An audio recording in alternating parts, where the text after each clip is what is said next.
Most people navigate life using a chaotic, unexamined collection of instincts, emotions, and half-baked rules. When they face a problem, they react. When they make a mistake, they feel shame and try to forget it. When they have to make a decision, they rely on gut feelings or whatever the loudest person in the room is shouting. They treat every single challenge as a unique, unpredictable crisis. And because their approach is entirely reactive, their results are entirely random. But what if success is not random? What if achieving massive wealth, building an elite organization, and living a profoundly meaningful life are not the results of genius, luck, or privilege, but the result of a highly specific, repeatable, and systematic algorithm? Ray Dalio knows this is true, because he built the largest hedge fund in the history of the world using this exact algorithm. In 1975, Dalio founded Bridgewater Associates from his two-bedroom apartment in New York. He wasn't a Wall Street aristocrat. He was just a guy who loved the markets. But over the next 4 decades, while other legendary funds collapsed, blew up, or faded into obscurity, Bridgewater consistently generated unprecedented returns. Dalio didn't achieve this by being a flawless genius. In fact, he made some of the most spectacular, humiliating financial mistakes in history. But he achieved it because he did something no one else in the financial world was doing. He treated his mistakes as data, he wrote down the exact rules he used to navigate reality, and he built a machine. He called these rules principles. And in his monumental book, Principles, Life and Work, Dalio opens up the source code of his mind. He reveals that whether you are managing a multi-billion-dollar portfolio, running a small business, or just trying to manage your own life, the underlying mechanics of success are exactly the same. Today, we are going to dive deep into this masterpiece. We will dismantle the polite lies of society, master the 5-step process to get anything you want, and learn how to view your life not as a chaotic series of events, but as a highly tunable, infinitely improvable machine. To understand Dalio's philosophy, you must first understand his most radical, deeply uncomfortable core concept: radical truth and radical transparency. Most of human interaction is built on a foundation of polite lies. We don't tell our coworkers what we really think of their ideas because we don't want to hurt their feelings. We don't admit our own weaknesses because we want to project an image of competence. We avoid difficult conversations to keep the peace. Dalio looks at this and sees a catastrophic waste of potential. He argues that this polite, ego-driven behavior is the single biggest barrier to success. Radical truth means that you must accept that reality is the ultimate boss. It doesn't care about your feelings. It doesn't care about your ego. If your mental model of how the world works is wrong, reality will punish you, usually in the form of financial loss, failed relationships, or wasted time. Therefore, you must ruthlessly seek out the truth, even when it is painful. You must encourage the people around you to tell you the brutal truth, and you must give them the brutal truth in return. But radical truth is impossible without radical transparency. At Bridgewater, Dalio implemented a culture where almost every meeting is recorded. Every employee is given access to the recordings of almost every other meeting. If a decision is made, you can see exactly who said what their track record is, and why the decision was made. There are no hidden agendas. There are no whispered conversations in the hallway. Everything is out in the open. This sounds like a dystopian nightmare to most people. It triggers our deepest social anxieties. But Dalio argues that this extreme transparency is the only way to create an idea meritocracy.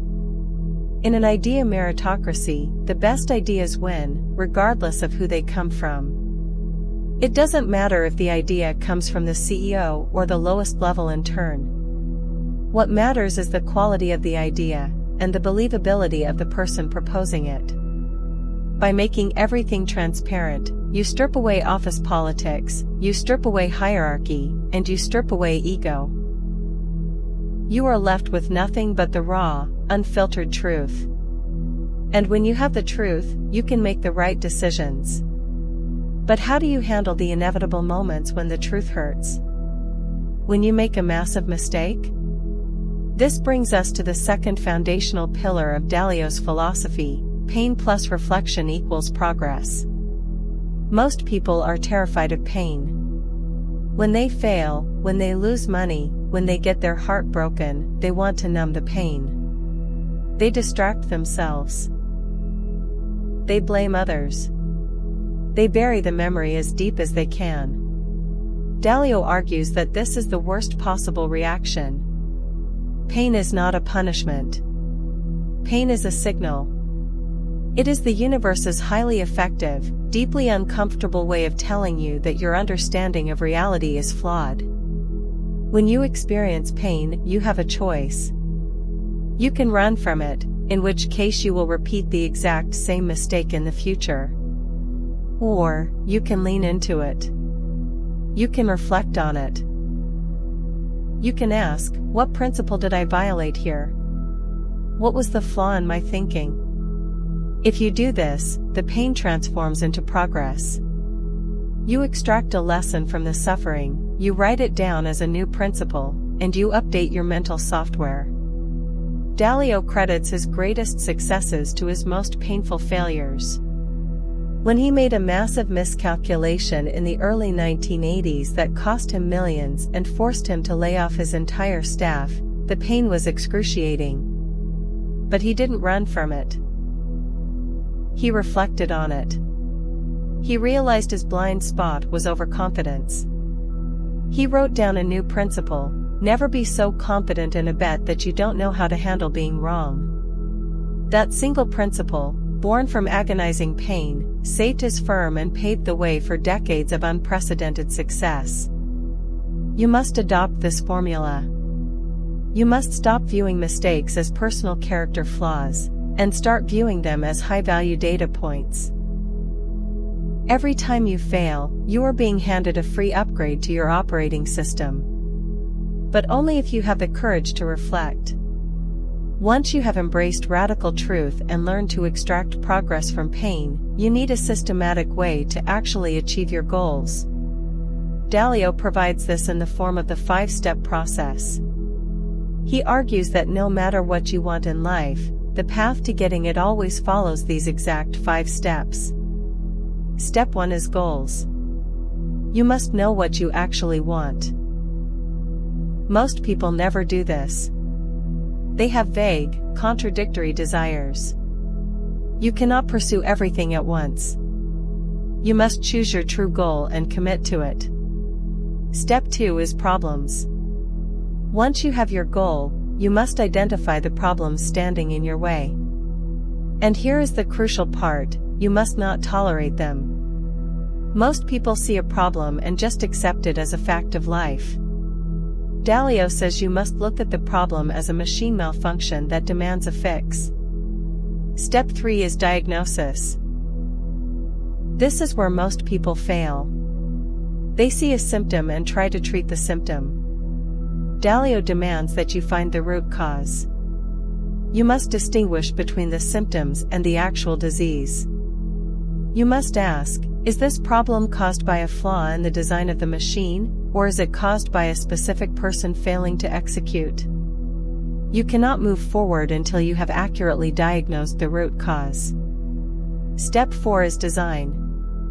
Once you have the diagnosis, you must design a solution.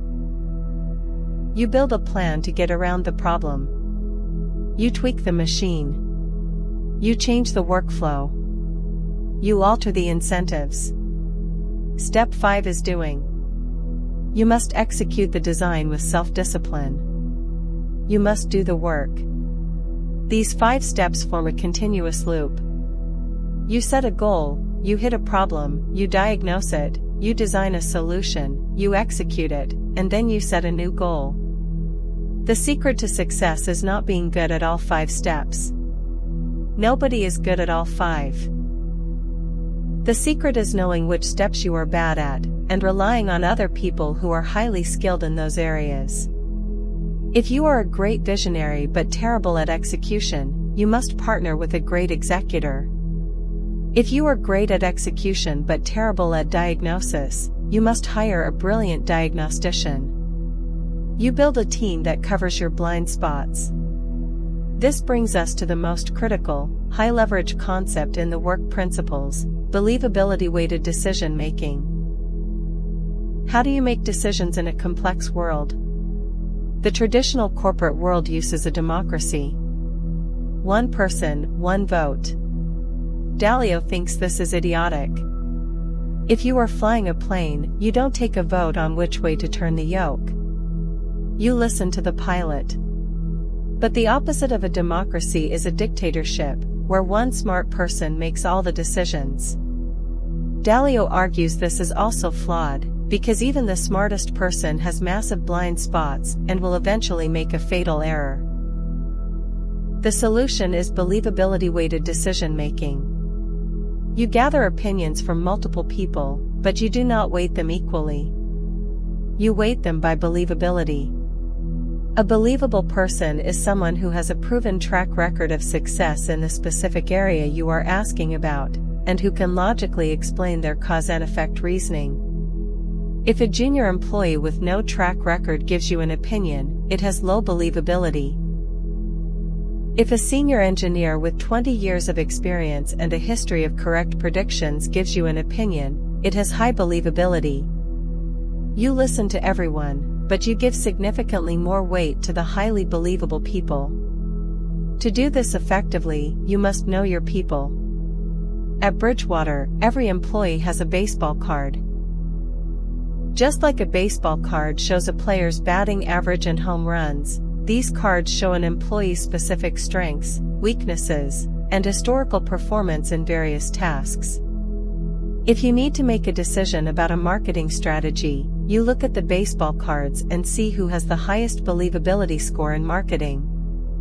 You remove the ego from the equation. You stop listening to the loudest voice, and you start listening to the most believable voice.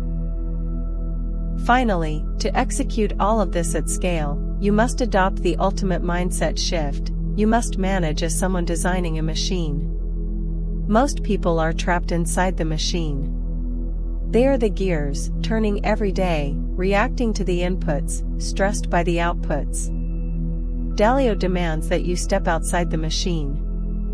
You must look at your life, or your business, from a high altitude. You must view it as a system consisting of 2 parts, the design, and the people. When an outcome is bad, the amateur gets angry. They yell, they panic, they blame. The master designer gets curious. They ask, what part of the machine failed? Dalio uses the 90-10 rule. He argues that 90% of the problems in any organization are caused by the design of the machine, and only 10% are caused by the people. If a machine consistently produces a bad outcome, you don't just fire the operator. You look at the blueprint. Is the workflow flawed? Are the incentives misaligned? Is the feedback loop broken? If the design is good, but the outcome is still bad, then you look at the people. You check their baseball cards. Did you put a person in a role that doesn't match their strengths? If so, you move them. If they are simply incapable of doing the job, you replace them. This requires a profound level of emotional detachment. You cannot take business failures personally. You must view your employees, and yourself, as components in a system. If a component is broken, you don't cry over it.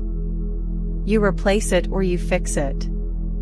You manage with a combination of deep empathy for the human beings involved, and ruthless objectivity about the machine they are operating. As we conclude this deep exploration of principles, life and work, it is vital to understand that Ray Dalio is not asking you to become a cold, unfeeling robot. He is asking you to become a highly effective, deeply self-aware human being. The polite, ego-driven, reactive way of living is actually the most painful way to live. It leads to repeated mistakes, stagnant growth, and a life controlled by external circumstances. By embracing radical truth, by extracting progress from pain, by following the 5-step process, and by designing your life like a machine, you take absolute, dictatorial control of your destiny. You stop being a victim of reality, and you become the architect of it. Life is a game. You cannot control the cards you are dealt. You cannot control the weather, the economy, or the actions of others. But you can absolutely control the rules you play by. You can build your principles. You can write them down. You can test them against reality, refine them through pain, and execute them with relentless discipline. Thank you for joining this journey into the mechanics of elite performance. If this systematic, uncompromising philosophy resonates with you, if it gives you the tools to stop reacting and start designing your life, share it with someone who needs to hear it. Remember, success is not an accident, it is an algorithm. Go forth, embrace the radical truth, reflect on your pain, design your machine, and engineer the reality you deserve.